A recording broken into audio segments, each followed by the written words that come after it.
Hey there folks, welcome back to the Gunners Guild. Apologies for any sort of echo, I still recently just moved and still don't have any furniture. But anyway, going to be doing another build demonstration video today before the Tuesday patch that should allow me to play more mod focused builds, which is what I really want to do.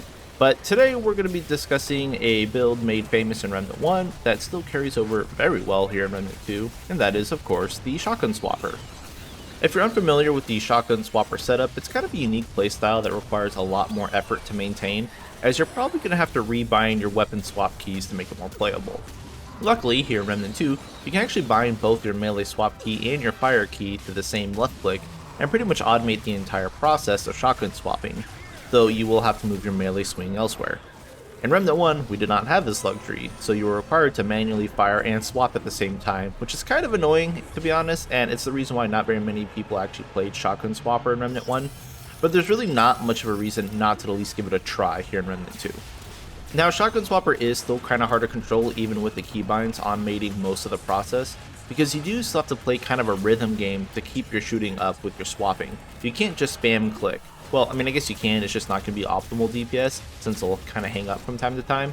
It's a learning curve. And for those who did not play Remnant 1 or don't know about Shotgun Swapper, you might be wondering, well, what's the point? Where's the game? It seems like a lot of effort. And I'm glad you didn't ask, because I'll tell you anyway. Shotgun swapping is unique in that it allows you to basically ignore the repump animation when shooting shotguns or other weapons by swapping right as you shoot. And so this basically ignores the fire rate of the gun, because fire rate is the time between your subsequent shots. And instead it allows you to invest into weapon swap speed and use that as your effective rate of fire instead. So this style allows you to scale all your damage outside the normal means, which is why I love it, and it's why it's so unique beyond just the control scheme. So of course we're going to talk about the gear, but I'm going to break this up a little different than normal and to just do little sections. We're going to start with the actual key element to the build, the things that are required to make this actually work. And of course we're going to start with the weapons, because despite the name Shotgun Swapper, you can actually use pretty much anything that's not automatic, a bow, or has a charge time. And so we're going to be using shotguns as our main weapons because they have the highest damage per single shot in the game, and as long as you can land all of your pellets, it's going to do some pretty good numbers. And of course it doesn't have a clip size of 1, but that's not necessarily a deal breaker. We don't want to use a clip-on weapon just because we still have to reload far too often, but I mean, you could just use Sidewinder and do the same thing and it'll be great. But other weapons that are suitable for your long gun slot are the Repulsor, the Coach Gun, and the Huntsmaster. Coach Gun can be a little questionable because it sustains better than a clip-1 weapon, but it still has a lot of reloading time, which does cut into your DPS. For the handguns, we actually need a weapon with a similar criteria to our long gun, and your options are basically the Magnum, the Sawed-Off, or the Rupture Cannon, and even Sorrow to a degree. You're free to use whatever you want, but my recommendations are pairing Shotgun with Sawed-Off, which is the strongest shot for shot, but you're going to have to manage the differing clip sizes more frequently, which is kind of a pain. The Huntsmaster and Magnum, which are both long-range weapons with less recoil and are significantly more precise, they just don't deal quite as much damage per shot. Or you can also run the Coach Gun and the Sawed-Off, as they have the same clip sizes, and it's easier to reload your weapons when they have the same clip sizes, as they're going to be empty at basically the same time, and this is really effective when you have Sidewinder up, because then you don't have to worry about it at all, and you're still going to be pumping out huge numbers. The other key element to the Shotgun Swapper setup, and really the only thing you actually need to make it work, is the Provisioner's Ring, which is obtained from Hardcore Cube Boss in the Labyrinth. This will slowly reload your stowed weapons, which is how we sustain our shooting so much longer. And this works like it does in Remnant 1, but with one more unique feature that you need to be aware of. The rate at which this ring reloads your weapons is tied to the amount of ammo it can carry, so things like the LMG, which carry a ton of ammo, reload faster than a shotgun. Duh. Because of this though, we're allowed to invest into things like increased ammo reserve size to basically increase our clip size, which again is another interesting feature of the Shotgun Swapper style. We are turning a non-DPS attribute into a DPS attribute. With those two key points highlighted, let's go ahead and talk about our overall gear choices. Unsurprisingly, we are going to be using the HUGS setup because we're going to be a pure range build, so of course we kind of have it. But I do want to point out a few things about these archetypes in this build. For the Hunter, we're using it because Hunter's Mark and being able to sustain Mark for most of our boss fights, at least the ones with weak spot. It's a lot of free damage with the 15% increased damage and 15% crit chance, plus it lets us see through walls, which is going to be very important, and we're going to talk about that in just a minute. Hunter is a no-brainer. But regarding Gunslinger, Gunslinger's honestly entirely optional, which sounds blasphemous, but hear me out. The damage perk for Gunslinger grants us 25% damage, which is the same as anyone else, and 15% increased fire rate. But we really don't care about the fire rate on a shotgun swapper setup, because we're going to be using weapon swap speed instead. So it's not a stat that we really care about. Also, the reload speed perk is pretty much wasted since we're actively trying to not reload as much as possible.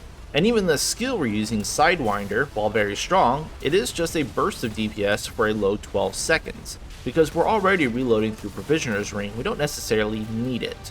But it does guarantee that we're not going to drop Sawed Off for 12 seconds, which is very nice. And the perk, Ammo Reserves, which is important since we do want that extra ammo for Provisioner's Rings, can be obtained without having the Gunslinger at all. So really, Gunslinger isn't the end-all be-all here. You can opt for Challenger to run Rampage, though the only thing you really get out of that is the damage perk in Rampage, which you're going to have to be wary of your range, but it's still very strong. You can also run Handler, which just has more damage, and you get the Howl with the Attack Dog for even more damage. Or Explorer for, again, more damage, and then you can either have near infinite stamina or the Wells, which are very strong. So you kind of have options here, to be honest. Don't feel like you have to go Hunter Gunslinger. You can play off meta and do Hunter something else. With the archetypes out of the way, let's talk about the armor. I'm trying to stay under 25 weight for the faster roll speeds and the better stamina management, as I'm not going to be investing anything into stamina traits this time around. And because of this, as I mentioned before, we really like Hunter's Mark because we can constantly see nearby enemies while it's active. So things like tumbleweeds or root archers or anything else isn't going to be able to sneak up on us, which is definitely going to help our survivability a ton, since we're not going to get any of those surprise one-shots. For the Relic, as always, it's going to be dealer's choice. Whatever you want to use, any Relic's fine. But the Relic fragments are a bit more in your control. Of course, we're going to want things like crit and crit damage, that's always good. But since we're using other stats to affect our DPS, you can also use things like weapon swap speed or increased ammo reserve fragments as well. Of course, normal things like range damage, weak spot damage, and skill duration always works if you don't have the other options, high enough level. The amulet is the usual suspects. Abrasive Whetstone since I like crits, but the Gunfire Lanyard also works really well since it grants you more ammo regen, which is going to be very nice if you're using the Coach Gun Sawed Off combo. Hyperconductor, also great for bossing, doubles our use of skills, so it gives us almost 30 seconds of Sidewinder, which is enough to down most bosses. Also, Nightweaver's Grudge, don't sleep on this one, it's a great choice. 20% crit chance is huge since we're applying statuses, and we also get haste, which is always a much appreciated buff because that does help your weapon swap speed as well. Onyx Pendulum is of course an obvious choice as well, basically 25% damage all the time. Ravager's Mark, again, another good option. Since we're going to be bleeding, it does do a good chunk of damage, which does get better when enemies are at half or lower. For the rings, you also have a lot of freedom.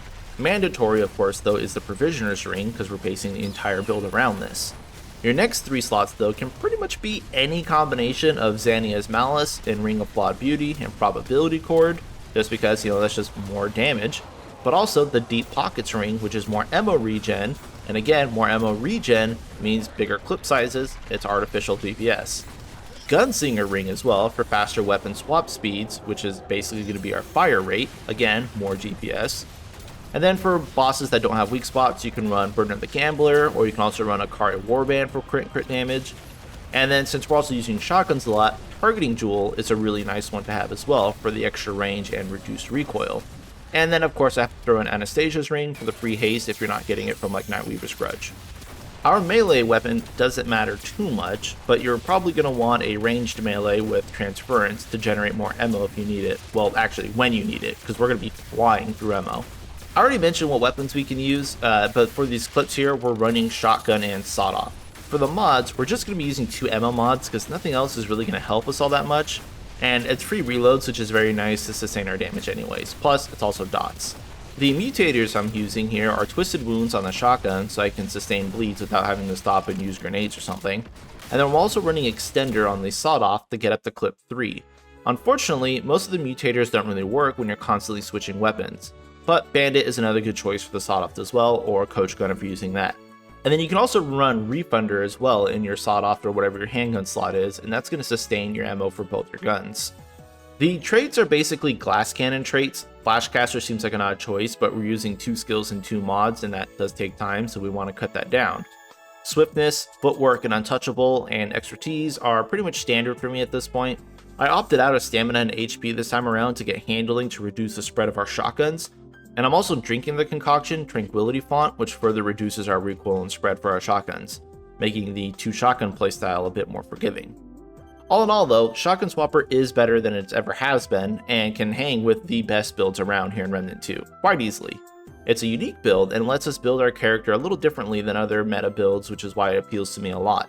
I highly recommend giving it a go, since it can be a very nice off-meta playstyle if you go something like Hunter Handler or Hunter Challenger, and that will still carry you just fine all the way through Apocalypse without any problems. Just don't get hit because you're kind of frail. But that's going to be it for me though. Thank you all for watching, and remember, if anyone wants to talk shop about Remnant or gaming in general, feel free to join my Discord in the description below. And as always, thank you to my Patreon members, I appreciate the hell out of y'all. But anyway, thanks and good luck out there, hunters.